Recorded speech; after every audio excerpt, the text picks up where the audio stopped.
एक आपण एक दोन गोष्टी तू बोललास म्हणजे आपण त्यातलं एक बरोबर. एक घेऊया आणि आता हां. मला एक आठवण झाली ती खूप पूर्वीची, ती आधी सांगतो.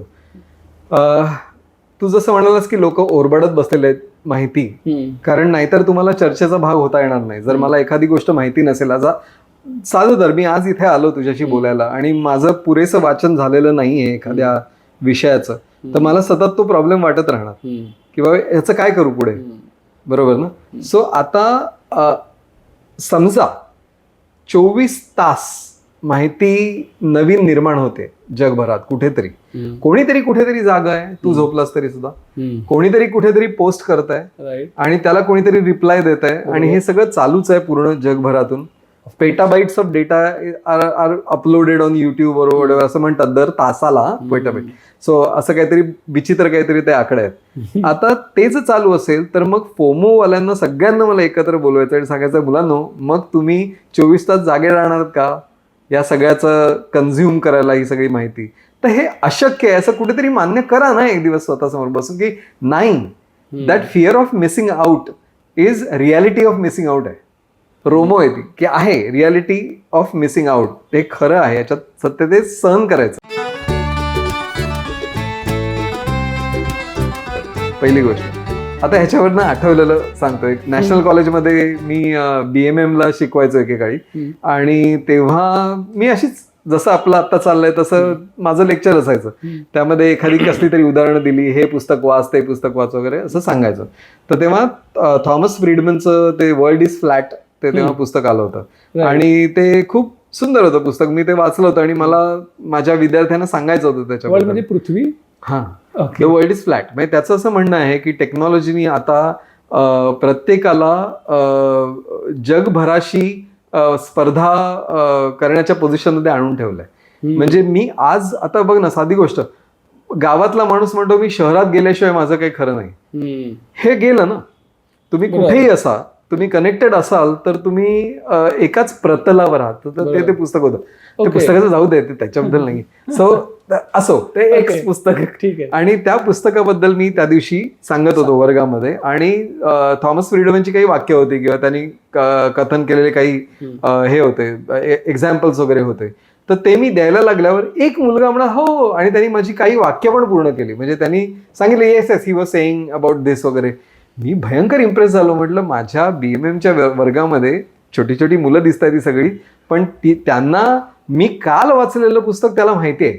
मला एकंदर आदर वाढला त्या विद्यार्थ्याबद्दल. मी त्याला म्हटलं एक काम कर, आफ्टर दिस क्लास मीट मी आफ्टरवर्ड्स. सगळे गेले निघून, तो थांबला आणि त्याला म्हटलं बाबा रे तू हे कधी वाचलंस पुस्तक, कारण मीच काल वाचलं. म्हणजे मला कमीपणा हा, म्हणजे त्याचा तो जो फोमो आहे तो किती असेल की तो माझ्या इतकाच अब्झॉर्ब करायचा प्रयत्न करतोय.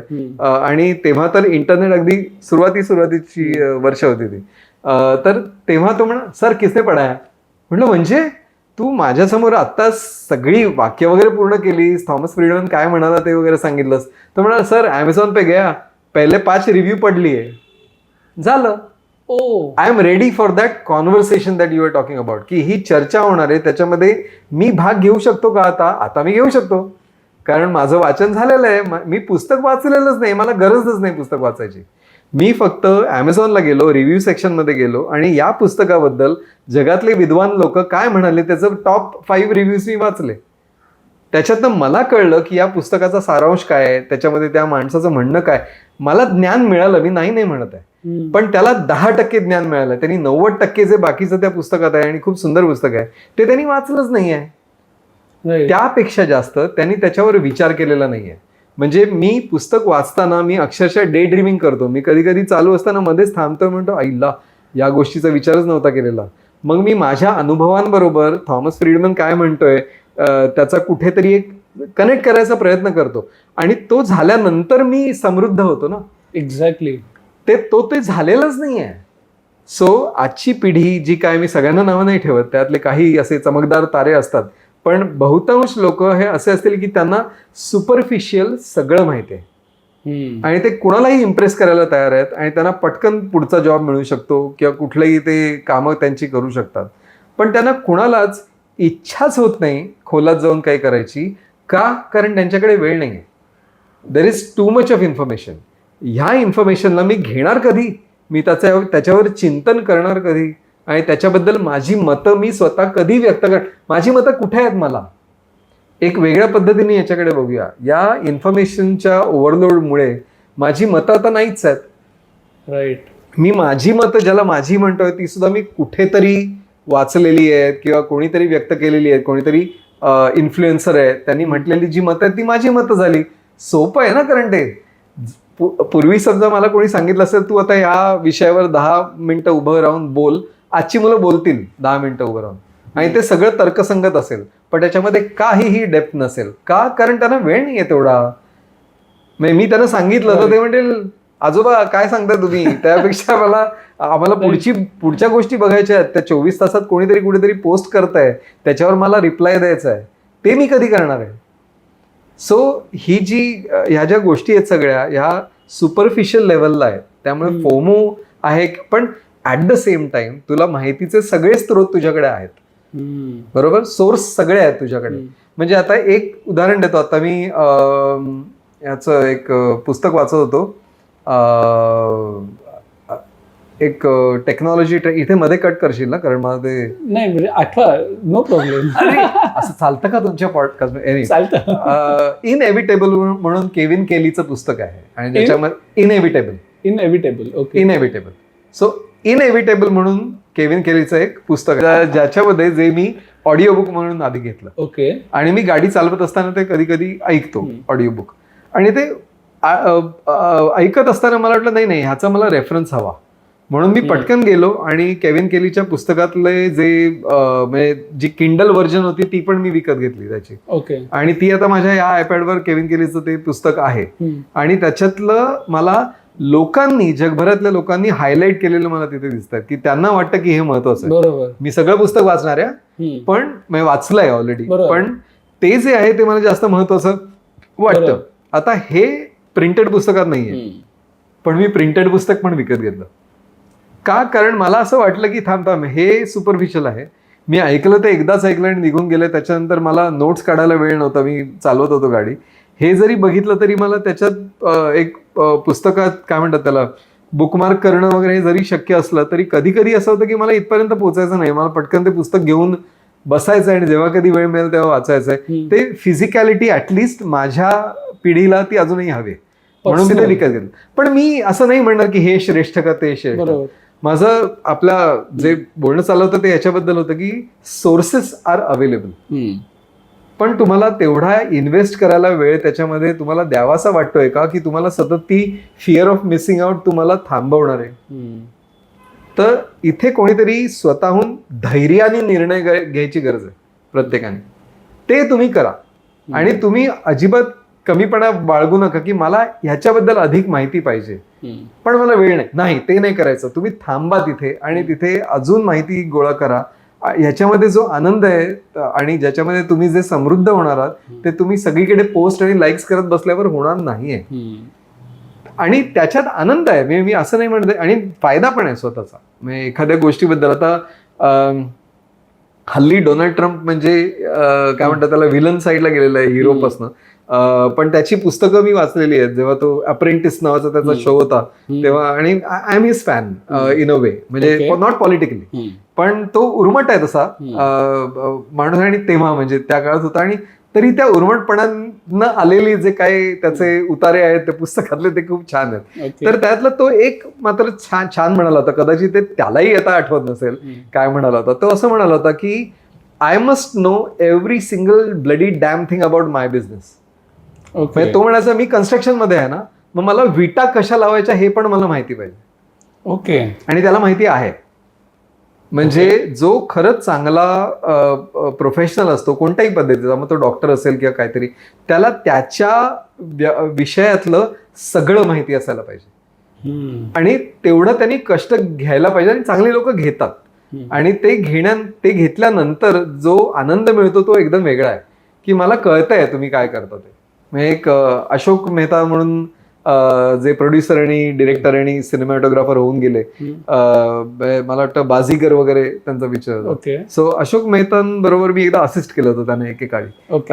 4 दिवसांसाठी असिस्ट केलं होतं. मी असिस्टंट डिरेक्टर होतो, ते एका विको वजंतीच्या जाहिरातीला डिरेक्ट करत होते.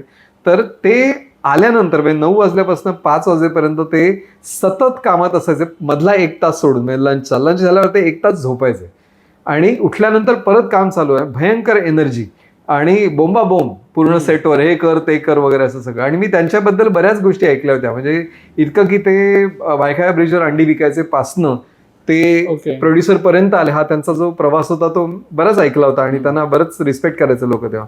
तर त्यांचं मी एक त्या दिवशी असं बघितलं होतं की ते एक रोस्ट्रम म्हणतात त्याला, म्हणजे एक मोठा प्लॅटफॉर्म बांधतात, त्याच्यावर क्रेन, त्याच्यावर ते बसलेले होते आणि असा एक टॉप शॉट होता पूर्ण एका रेस्टॉरंटचा सेट लागत होता आणि सुतार काम करत होते आणि मी आपलं पुढचा शॉट काय आहे वगैरे काय काय चाललं होतं माझं. मला कोणी फारसं महत्व देत नव्हतं आणि ते चांगलं होतं कारण त्याच्यामुळे मला शिकता येत होतं तिकडे. तर ते वरती बसले होते, त्यांचा आरडाओरडा चालूच होता, ये उधर करो, लाईट इधर पंजा घुमा वगैरे चाललं होतं त्यांचं. तर त्याच्यामुळे त्यांनी एका ठिकाणी शिवीगाळ करायला सुरुवात केली एका माणसाला.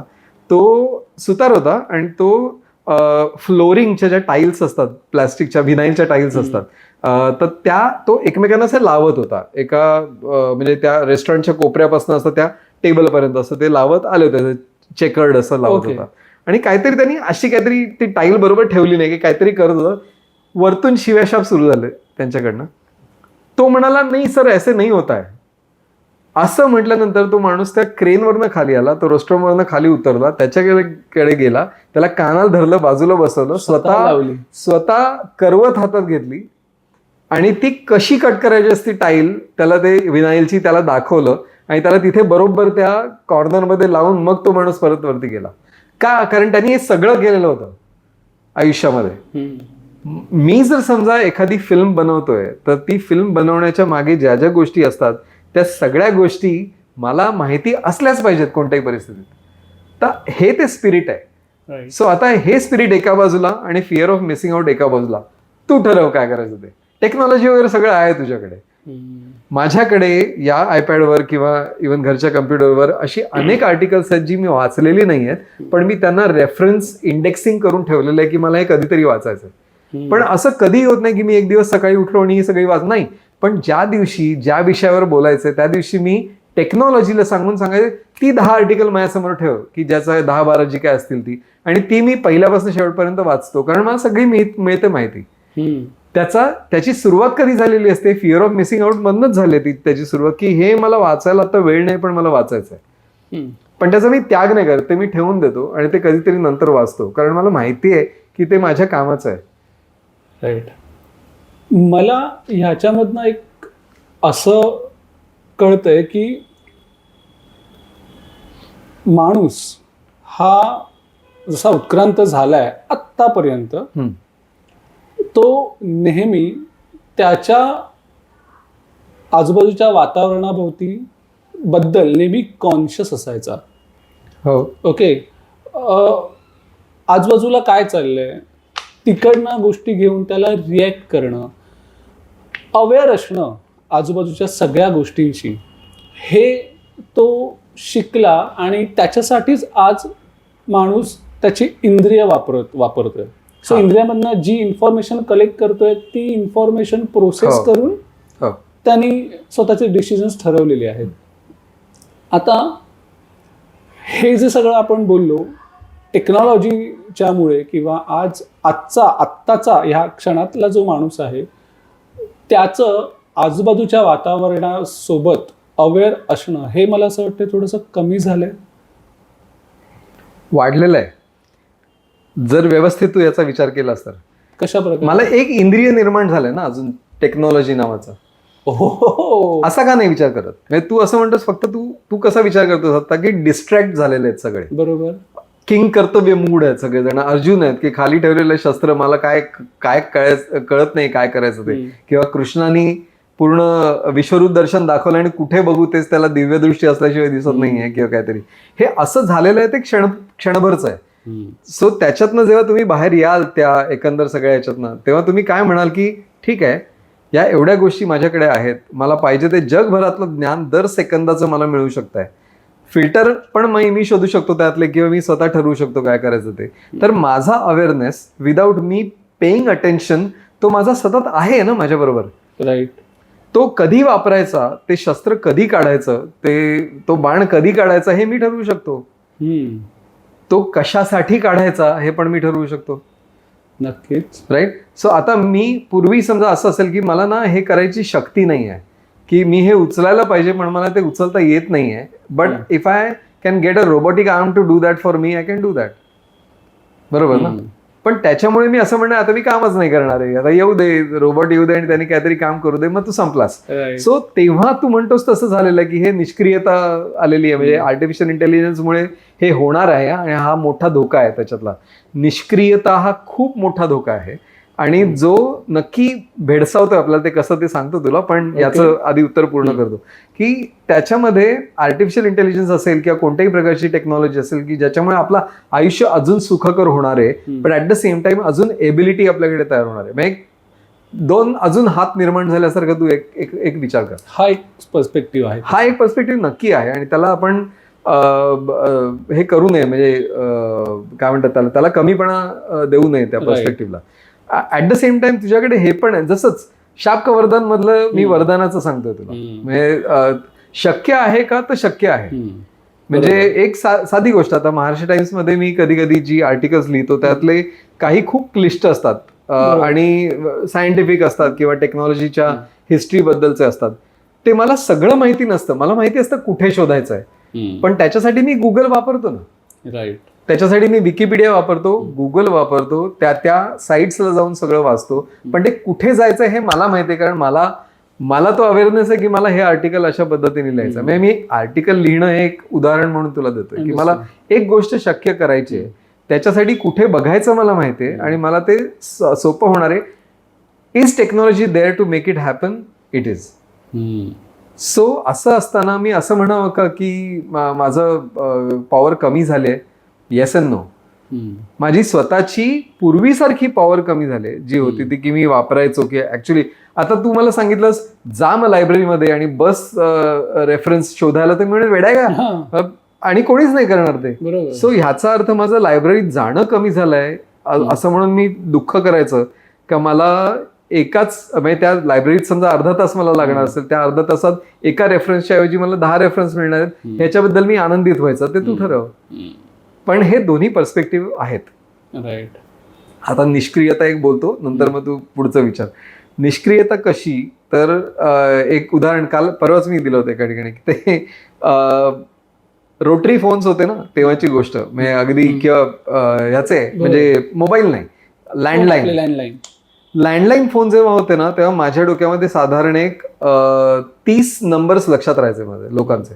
30 लोकांचे नंबर मी पाठ असायचं आणि मी I use to be proud of that की ते लिहून ठेवलेले असायचं. मी कोणालाही सांगायचो, कोणता पण विचार नंबर, अभिषेकचा नंबर सांग, मी लगेच सांगायचो हा त्याचा नंबर आहे. आज माझ्या फोनवर परवा मी चेक केलं साधारण 3580 काहीतरी कॉन्टॅक्ट आहेत. माय गॉड. हा, माझे 3 लक्षात आहेत माझे, त्यातले फक्त फॅमिलीतलेच.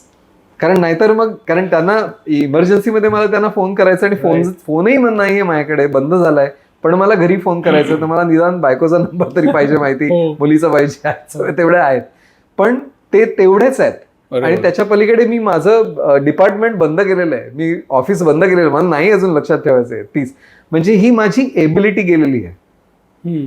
दुसरं उदाहरण, उबर सारख्या एका कंपनीने, एक्झॅक्टली मला माहिती नाही कोणती, वेमो का लिफ्ट का कोणत्या, त्यांनी एक सर्वे घेतला होता. 2 ग्रुप्स घेतले ड्रायव्हर्सचे. एकाला सांगितलं दिवसभर गाड्या चालवायच्या आणि फक्त गुगल मॅप शिवाय कुठे जायचं नाही. गुगल मॅप सतत ऑन पाहिजे आणि त्याच्याप्रमाणे नॅव्हिगेट करत जायचं, जे कोणी मिळतील तुला पॅसेंजर त्यांच्यासाठी. दुसऱ्या ग्रुपला सांगितलं की काय झालं तरी चालेल, गुगल मॅप चालू राहू दे फक्त तुझ्या बिलिंगसाठी, बट अदरवाईज गुगल मॅपकडे बघायचं नाही, स्वतः ठरवायचं कुठे जायचं ते आणि जायचं. ओके. दोन्ही ग्रुपचं जेव्हा हे सगळं झालं दिवसभरानंतर, त्यांनी का मला वाटतं 1 आठवडाभर त्यांनी हे करायला लावलं त्यांना. त्याच्यानंतर त्यांनी EEG घेतला, इलेक्ट्रो एन्सेफॅलोग्राफ म्हणतात त्याला, म्हणजे सगळीकडे नोड्स लावतात आणि त्याचं तुम्ही ब्रेन ऍक्टिव्हिटी बघतात. तर त्यांच्या लक्षात आलं की जे गुगल मॅप वापरत होते त्यांची ऍक्टिव्हिटी कमी झाली होती, ओव्हरऑल ऍक्टिव्हिटी थंडावली होती. आणि ज्या लोकांनी गुगल मॅप्स वापरले नव्हते त्यांचा मेंदू अधिक तल्लक होता. का? कारण there is nothing, I don't know whether to take left or right. मला माझ्या पूर्वानुभवावरनं मला जायला लागेल इकडे किंवा तिकडे. तर ते जेव्हा व्हायला लागलं तेव्हा हे जेव्हा सर्वेक्षण घेतलं गेलं तेव्हा लोकांच्या लक्षात आलं की टेक्नॉलॉजी इज रिड्युसिंग एबिलिटी. आणि त्याच्याबद्दल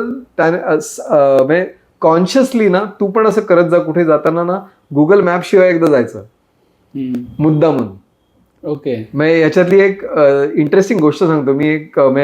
हे सगळं इंटरनेटच्या आधीची गोष्ट.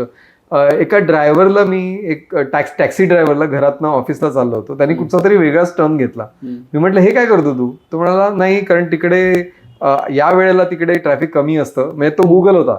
ओके. त्यांनी नेलं. मी त्याला विचारलं की हे कसं तुम्हाला माहिती? म्हणाला की आमची परीक्षा असायची एकेकाळी की माझी ड्रायव्हिंग लायसन्स म्हणजे ड्रायव्हिंग झाल्यानंतर लायसन्सची जेव्हा टॅक्सीच्या लायसन्सची जी परीक्षा असायची ना तेव्हा ट्रेनर बसायचा आणि सांगायचा अंधेरी में इस जगह पे लेके जाओ, कोलाबा इस जगह पे लेके जाओ, असं ते ऍड्रेसेस सांगायचं आणि त्यांना विदाऊट आस्किंग एनीवन तिथपर्यंत नेऊन दाखवायचं. ही टेस्ट असायची. ओके. त्याच्याशिवाय तुम्हाला तो लायसन्स मिळायचाच नाही.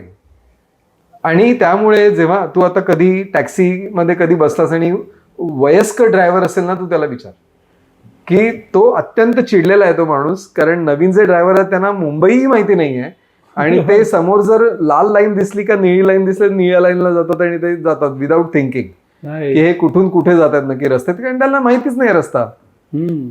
Use your brain, otherwise you are going to lose it, हे आहे. आणि आता लूज करायचे पर्याय जास्त उपलब्ध आहेत टेक्नॉलॉजीमुळे. हाच फरक आहे. तू पूर्वीच्या काळात सुद्धा तू जर समजा तुझी ब्रेन वापरली नसतीस तर ती धूळ खातच पडली असती. बरोबर. So use it or lose it हा तेव्हाच्या काळात पण तसाच नियम होता, आजही तसाच आहे. आज लूज साठी पर्याय जास्त उपलब्ध आहेत. राईट. असं आहे. सो हा जो नेक्स्ट क्वेश्चन आहे ना तो एज्युकेशनच्या संदर्भात आहे की जर आपण एज्युकेशन सिस्टीम आणि टेक्नॉलॉजी ह्या दोन गोष्टी जर बघितल्या तर तुमच्या मते येणाऱ्या फ्युचरमध्ये एज्युकेशनमध्ये जे बदल आहेत किंवा जे बदल व्हायला पाहिजेत ते किती महत्त्वाचे आहेत? म्हणजे फॉर एक्झाम्पल आज आपण जे शिकतोय ते कदाचित आपल्याला उद्या उपयोगाचं राहणार नाही. बरोबर. सो मग त्याच्यासाठी एज्युकेशन हे टेक्नॉलॉजीच्या आधारे कशा प्रकारे बदललं पाहिजे? टेक्नॉलॉजीच्या आधारे म्हणजे की त्याच्यामध्ये टेक्नॉलॉजीचा अंतर्भाव किती प्रमाणात असला पाहिजे आणि तो कुठे असला पाहिजे? हे ऑलरेडी आहे ना. म्हणजे आता न्यू एज्युकेशन पॉलिसी जी आहे NEP. एक्झॅक्टली. माझा स्वतःचा पूर्ण अभ्यास नाही आहे NEPचा. अच्छा. पण तो जर तू वरवर जरी केलास तरी तुला त्यात लक्षात येईल की त्याच्यामध्ये टेक्नॉलॉजी इन्फ्युजन बरेच ठिकाणी आहे. दुसरी गोष्ट म्हणजे इलेक्टिव्ह बरेच आहेत किंवा त्यांना वेगवेगळ्या पद्धतीने लोकांना शिकता येतं आणि ती 10वी 10+2 ही पद्धत बदलली वगैरे हे सगळं. मी हे सगळं बोलू नये कारण मी काय एज्युकेशन मधला एक्सपर्ट नाही आहे, पण मला निदान त्या दिशेने पावलं घेताना तरी आपलं सरकार दिसतंय. पण त्याचं इम्प्लिमेंटेशन करताना अनेक कॉलेजेस आणि अनेक शाळांच्या लोकांबरोबर मी जेव्हा कधी बोलतो तेव्हा माझ्या लक्षात येतं की भयंकर चिडलेले आहेत. त्याचं कारण सांगतो. त्यांना ट्रेनिंगसाठी पुरेसा अवधी मिळत नाहीये. कारण तू असा विचार कर की मी समजा काहीतरी एकदम रेव्होल्युशनाइज करतोय, सगळं चेंज करतोय. इव्हन कॉर्पोरेटमध्ये ट्रेनिंग हा एक पिरियड असायला लागतो. म्हणजे कधी कधी आता रचना असेल किंवा कोणतेही आर्ट कॉलेजेस असतील तेव्हा मी जाऊन कधी कधी मी असं ऑफर करतो की मुलांना शिकवण्यापेक्षा मी टीचर्सना आधी शिकवेन. राईट. कारण त्यांना आधी समजायची गरज आहे किंवा त्यांना ते सगळं. आणि त्याच्यामध्ये बरेच म्हणजे काय म्हणतात त्याला लॉजिस्टिकल खूप विषय आहेत त्याच्यामध्ये, त्यामुळे आपण त्याच्यात नको जाऊया. पण हे चांगलं पाऊल का आहे ते तुला सांगतो. एक म्हणजे अगदी सेकंड वर्ल्ड वॉर किंवा फर्स्ट वर्ल्ड वॉर पासून जर तू बघितलंस तेव्हापासनं सगळ्या शिक्षण पद्धती जगभरच्या सारख्या होत्या. राईट. सायन्सेस, त्याच्यानंतर मॅथमॅटिक्स, त्याच्यानंतर इतिहास भूगोल, त्याच्यानंतर जमलंच तर संगीत बिंगीत असं काहीतरी फालतूगिरी त्यांच्या दृष्टीने सब्जेक्ट्स. आणि सगळ्यांना एक म्हणजे याला अलाइड सब्जेक्ट म्हणायला लागलंच तर स्काउट गाईड असेल किंवा हे काय म्हणतात त्याला फिजिकल एज्युकेशन असेल PE ते असायचं.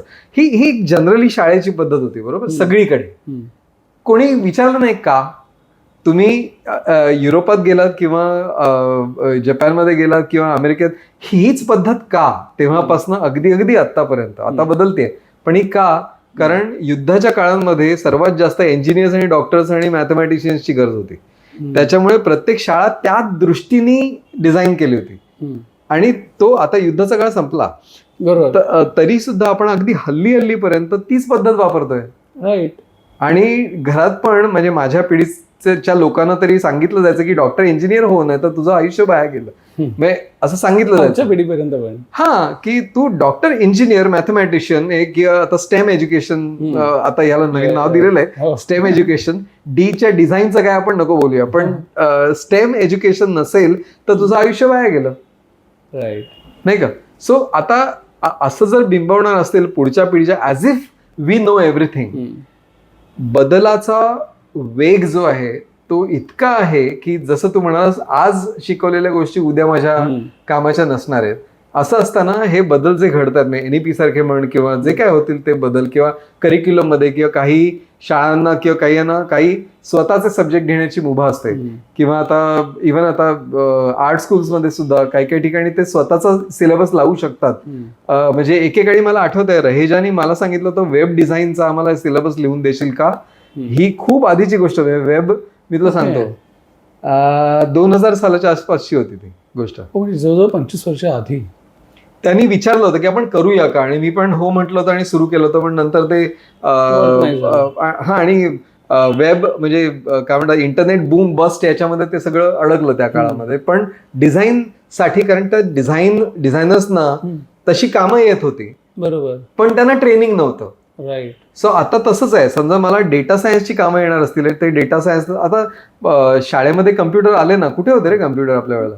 राईट. म्हणजे माझ्या वेळेला तरी नव्हते. आमच्या वेळेला पण. हा, सो आम्ही म्हणजे आर्ट स्कूलमध्ये मला वाटतं एक 4th इयर मध्ये असताना मी पहिल्यानी कम्प्युटर बघितला होता. तो सुद्धा डेमोसाठी कोणीतरी आणलेला कम्प्युटर होता, आणि तो सुद्धा 286 का 386 असा होता. फोटोशॉप नॉट 7.8.0 CC वगैरे काही नाही, फोटोशॉप हा होता. इलस्ट्रेटर 1.2 होता, असं काहीतरी मला आठवत आहे अजूनही. ते बघितलं, हिला काय सांगतो इकडचं चित्र तिकडे नेता येतं वगैरे, असं त्यावेळेला होतं ते. तर आता माझा मुलगा सुद्धा शाळेमध्ये त्याचे कम्प्युटरचे क्लास असतात, आणि ते CPU कोणता काय वगैरे, ठीक आहे ना. सो ही काळाची पावलं उचलली जात आहेत, नाही असं नाही आहे. सो एज्युकेशनच्या दृष्टीने तुझे म्हणत होतास की अप्लाइड एज्युकेशन आता असणार आहे का, ह्या सगळ्यामध्ये मला काळजीची जी गोष्ट वाटते ते मी तुला सांगतो. ओके, हे सगळं छान आहे. ओके, सगळ्यांनी मला वाटतं आता आपल्या मुलांना रेड हॅट प्रोग्रामिंग आणि काय काय शिकवायला घ्या, सगळ्यांना कोडिंग शिका वगैरे. जाहिराती पण येतात. हा, बघताय काय, कोडिंग शिका. म्हणजे आमच्या काळात जसं जर्मन शिका वगैरे अशा जाहिराती असायच्या, तसं कोडिंग शिका. कशासाठी शिकायचं कोडिंग माहिती नाही, पण शिकायचं आपल्या मुलांनी. म्हणजे असं माझ्या लग्नाच्या वेळची गोष्ट आहे, लग्नात ठरत होतं तेव्हाची, की प्रत्येक बाप येऊन हे सांगायचं आमच्या मुलीने कम्प्युटर केलाय. म्हणजे काय ते मला कम्प्युटर केलाय म्हणजे, मी एकदा एकाला विचारलं होतं, म्हणजे तिने तयार वगैरे असेंब्लीचा काही उद्योग आहे का तिचा, कम्प्युटर केलाय मुलीनी. तसं आता मुलींनी डेटा सायन्स केलाय. हो, पण आता म्हणजे मला काही जणांनी विचारलं, मी आर्टिफिशियल इंटेलिजन्स मध्ये काम करतो. मी म्हटलं मुलांनो, आर्टिफिशियल इंटेलिजन्स तुमचं काम करतं, तुम्ही त्याच्यात काय काम करणार होता? हे आपलं गमतीत म्हणालो. त्याच्यामध्ये इंडस्ट्री एक वेगळी तयार होतीये आर्टिफिशियल इंटेलिजन्स रिलेटेड. म्हणजे जसं IT रिलेटेड सर्व्हिसेस होत्या, तसं इंटेलिजन्स AI रिलेटेड इंडस्ट्री होते. ते शिकवायला घ्या. पण तो बदल आपण पटकन करू शकणार आहोत का, हा मला तो धोका वाटतो याच्यातला. ओके, ज्या पद्धतीने जॉब्स, जे आपण शिव्या घालतो आपल्या एज्युकेशनला सगळ्या, म्हणजे शालेय असं नाही, इव्हन कॉलेजमधल्या किंवा काही, म्हणजे मी असं म्हणतो की माझं आर्ट स्कूल एज्युकेशन संपलं तेव्हा माझं शिक्षण सुरू झालं बाहेर. कारण सगळं कम्प्युटर आधारित होतं, तेव्हाची गोष्ट वेगळी होती अर्थात. तर हे का होतं असं, कारण education takes time to change. कारण तिथे इन्स्टिट्यूट करायला लागतं, शिक्षक तयार करायला लागतात, करिक्युलम तयार करायला लागतो, आणि हे करत करत असताना काही वर्ष जातात. आणि त्याच वर्षामध्ये बाहेर अनेक गोष्टी बदलतात, अनेक ट्रेंड्स बदलतात, आणि ते विद्यार्थी सोड ते शिक्षक पण त्याच्या मागे राहतात. बरोबर. मग काय होतं, विद्यार्थी कुठेतरी बघतात, शिक्षक कुठेतरी बघतात, पण त्यांचा नाईलाज असतो, कारण एक घेतलेला सिलेबस आहे तोच शिकवायचा असं आम्हाला सांगण्यात आलेलं आहे. मग मुलं म्हणतात की मग ह्या शिक्षकांबद्दल मी कशाला रिस्पेक्ट ठेवू. आधीच रिस्पेक्ट गेलेला आहे, कारण ते गुगल आहे त्यांच्याकडे, प्रत्येकाकडे. सो तुम्ही म्हणालात मगाशी की नाव शिक्षकांनी शिक्षकापेक्षा गाईडच्या रोलमध्ये जाणं जास्त गरजेचं आहे. त्यांनी सारासार विवेक बुद्धी ही शिक्षकांनी मुलांना द्यायची गरज आहे, तेवढंच त्यांचं काम उरलेलं आहे. म्हणजे इव्हन आता गाईड पण सोडून दे, कारण गाईड पण ते स्वतःला करतील की 10 ways how to learn this, how to shoot pictures, how to do podcast. ह्याचे जर पॉडकास्ट असतील राईट तर मी कोणाला विचारणार आहे. बरोबर. म्हणजे जे लेजेंडरी फिल्म मेकर्स आहेत ते समजा एखादं त्यांनी क्लास घ्यायचं ठरवलं, कोणी कुत्रं येणार नाही, कारण त्यांना माहिती आहे की नाही तुम्ही महान आहात पण आम्हाला सगळं आहे आमच्याकडे आणि ते आम्ही ऑलरेडी बघितलेलं आहे आणि आमचं काम चाललंय आणि आमचे ऍक्च्युली व्हिडिओज व्यवस्थित चाललेत, खूप लाईक्स आहेत आणि खूप फॉलोअर्स आहेत, काही प्रॉब्लेम नाही आहे. म्हणजे माझी शिकण्याची इच्छा नाही, हा एक त्यातला एक वेगळा भाग आहे. का? कारण सुपरफिशियल, जसं मी मगाशी म्हणालो तसं हे सगळं आहे. शिक्षकाची भूमिका तर सारासार विवेक बुद्धी, मी म्हटलं की हे बरोबर का चूक आहे हे सांगणं. म्हणजे एक तुला ह्याच्यातलं पर्सनल उदाहरण देतो आणि मग थांबतो ह्याच्यातलं, मग तू विचार पाहिजे. 2010 मध्ये मी ऍडव्हर्टायझिंग सोडून युजर एक्सपिरियन्स मध्ये आलो आणि ह्या माझी दुसरी करिअर आहे. म्हणजे ऑलमोस्ट आता 16 वर्षांची ऍडव्हर्टायझिंगची करिअर आणि ही 14 वर्षांची झाली. मी पण आता ऑलमोस्ट अर्धी माझी करिअर मी दुसरी आहे, म्हणजे थोडक्यात सांगायचं तर. जेव्हा मी तो स्विच करत होतो, काही कारणं होती की ज्याच्यामुळे मला ते करावं असं वाटलं होतं तेव्हा, आणि धीर करून मी आधीचं सगळं बाजूला टाकून कोणत्याही एजन्सीमध्ये न जाता रेडिफ्युजनला रामराम ठोकून, ऍडव्हर्टायझिंगलाच रामराम ठोकून मी इकडे याचा प्रयत्न केला. तेव्हा मी म्हणजे असं काय पटकन वगैरे क्रांतिकारक असं काही नाही केलं, हळूहळू केलं. आणि ते करताना काही लोकांना जाऊन मी भेटलो की ज्यांना मला असं वाटलं की त्यांना कळलेलं आहे की हे नवीन जे एरिया आहे जो काय आहे युएक्सचा. इंडस्ट्रीमधल्या 2-4 लोकांना जेव्हा मी जाऊन भेटलो तेव्हा माझ्याच लक्षात आलं की त्यांनाही माहिती नाही आहे. म्हणजे आज असं आहे ना की युएक्स म्हणजे कोणालाही माहिती आहे. युएक्स युआय हे काय एलियन शब्द राहिलेला नाही, पण 2010 मध्ये कोणाला माहिती नव्हतं. बरोबर. सो 2010 मध्ये जेव्हा मी प्रश्न विचारले तेव्हा त्यांनी पण असं काहींनी कबूल केलं की मी ऐकलेलं आहे त्याच्याबद्दल, पण मला फारसं माहिती नाही आहे आणि त्याला काय स्कोप आहे किंवा त्याच्यामध्ये तू यावंस का नाही. आज तो माझा प्रश्न होता की मी हे चेंज करू का किंवा हेच करू का दुसरं काही करू. तर तेव्हा आणि टेक्नॉलॉजी मला आवडायचं तेव्हा हा विषय, त्याच्यामुळे मी त्यात होतो. तेव्हा मी माझ्या सरांना पण एका जाऊन भेटलो जे मध्ये, सायनेकर सरांना. तर विनय सायनेकर तेव्हा जे मध्ये, ते मला वाटतं रिटायर व्हायच्या जस्ट आधीची गोष्ट होती. तर ते असायचे जे मध्ये, आणि मी त्यांना विचारलं एक दिवस की मी येऊन तुम्हाला भेटू का. तर ते म्हणाले हा ये भेट. तर ते सगळे बसले होते टीचर्स रूम मध्ये आणि मी जर सांगितलं तेव्हा ते म्हणाले की वा छान, चांगली आहे की स्टेप, तू हे करतोस काहीतरी टेक्नॉलॉजी, आम्हाला बाबा काही कळत नाही वगैरे सगळेजण बोलत होते. तर मी सायनेकरांना नंतर सगळं हाय हॅलो झाल्यानंतर मी त्यांना बाजूला घेऊन विचारलं की म्हटलं पण मी हे करू का. तर त्यांनी मला विचारलं करता येत आहे का किंवा ते समजतंय का, तुला माहिती आहे का ते काय आहे. मी म्हटलं मला सगळं माहिती आहे, अभ्यास झाला होता माझा, मला माहिती होतं की हे, आणि मला जमेल असं वाटत होतं, पण ती उडी घ्यायची तयारी अजूनही नव्हती. तर त्याच्यासाठी मी त्यांच्याकडे गेलो होतो. तर विनय सायनेकरांनी मला काय सांगितलं तेव्हा की का करतोयस हे, का युजर एक्सपिरियन्स डिझाईन, का बाकीचं काही नाही. तर मी त्यांना म्हटलं नाही ते ट्रेंडिंग आहे किंवा ते ट्रेंडिंग होणार आहे असं माझ्या क्लायंटनी मला सांगितलं होतं. कारण मला ज्यांनी इंट्रोड्यूस केलं त्या क्लायंटनी मला सांगितलं होतं की हे ट्रेंडिंग आहे. तर त्यांनी मला एक खूप महत्वाचं सांगितलं. ते म्हटलं ट्रेंडिंग आहे म्हणून नको करूस, तुला आवडतं म्हणून कर.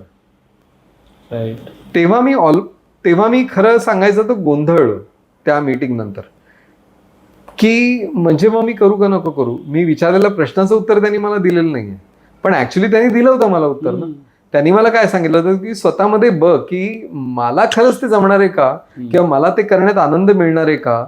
कारण ते काय ऍडव्हर्टायझिंग सारखं नाही, ते बोरिंग आहे बऱ्यापैकी कम्पॅरेटिव्हली. सो आणि खूप टेक्निकल आहे काही वेळेला. B2B मध्ये गेलास तर UX भयंकर टेक्निकल असतं आणि ऍडव्हर्टायझिंग मधल्या लोकांना अजिबात ते आवडणार नाही. पण तिथे गेल्यानंतर त्याच्यात एक वेगळा आनंद आहे, तो मला आता मिळतोय. कारण मी तेव्हा ठरवलं होतं की मला हे करायचंय कारण मला आवडतं किंवा कारण मला वाटतं की मी हे करावं म्हणून. सो हे मला दिशादर्शक कोण होतं, तो एक शिक्षकच होता ना. राईट. हा रोल आता त्या शिक्षकाचा आहे की त्यांनी कोणीतरी यावं आणि म्हणा की हा पॉडकास्ट मी ऐकला, मला असं वाटतंय, मला वाटतं की हे सगळं सोडून मी पॉडकास्ट करावा. त्या मुलाला तो शिक्षक बरोबर गाईड करू शकणार आहे का? कदाचित नाही. त्या मुलाला जास्त माहिती असेल. म्हणजे हा फोन कधी बंद पडला तर मुलांना द्यायला लागतो घरामध्ये अनेक, की ते मुलं सॉल्व्ह करतात काय प्रॉब्लेम असेल तर.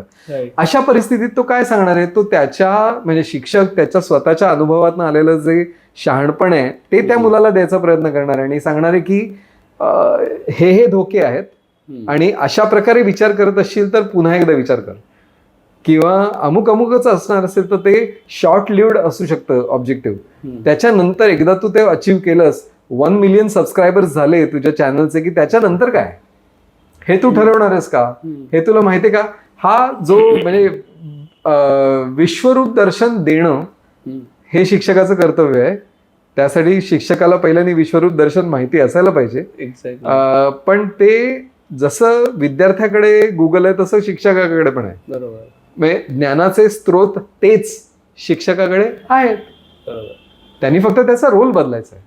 हा, आणि दिलेला सिलेबस जो जुना आहे तो शिकवायचा आहे, पण तो सोडला तर हे जास्त महत्वाचं आहे. म्हणजे मला ऑफलाईन विद्यार्थ्यांनी जर शिक्षकाला व्हॉट्सअप करून विचारलं की मला हे अडलंय, ते जास्त महत्वाचं शिक्षण असेल शाळेच्या वर्गातल्या शिक्षणापेक्षा, असं मला वाटतं. कारण ते वर्ग पटकन बदलणार नाही आहे, रियालिटी पटकन बदलणार, ती लाईव्ह आहे.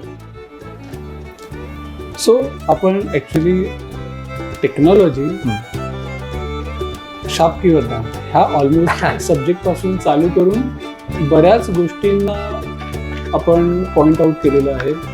मला वाटत होतं की हे संभाषण असंच व्हायला पाहिजे होतं आणि त्या डायरेक्शनमध्ये गेलं. तुम्ही आलात, बऱ्याच गोष्टींवरती आपण इथे चर्चा केली. मला आवडलं. मला पण आवडलं.